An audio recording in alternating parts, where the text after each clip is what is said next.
Seperti inilah antusiasme para peserta saat mengikuti Musabaqah Tilawatil Quran dan Hadis atau MTQH tingkat Kota Palembang yang dilaksanakan selama 7 hari, yakni sejak 24 Februari hingga 2 Maret 2024 di Kambang Iwa, Masjid Raya Taqwa, Masjid Baitul Atiq, dan Hotel Suwarna Dwipa Palembang.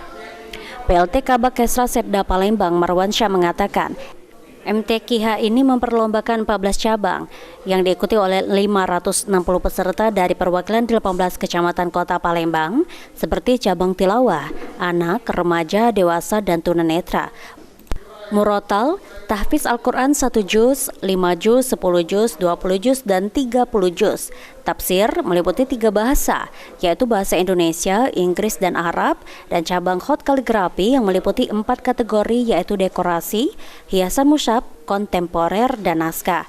Tak hanya peserta, antusiasme dari masyarakat dan pelajar untuk menyaksikan pelaksanaan MTQH ini juga sangat tinggi.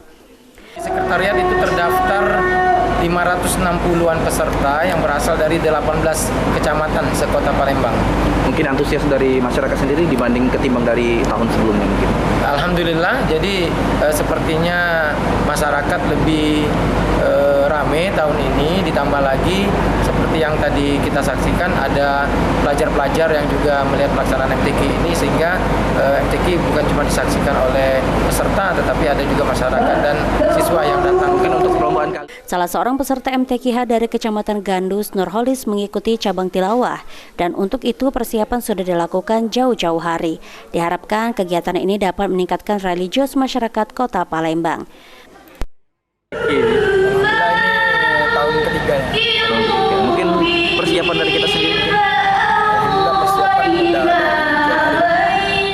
Bagi pemenang lomba MTQH tingkat Kota Palembang akan menjadi perwakilan Palembang dalam MTQ tingkat Provinsi Sumsel di Kabupaten Musi Banyuasin. Sandi Pratama, PAL TV.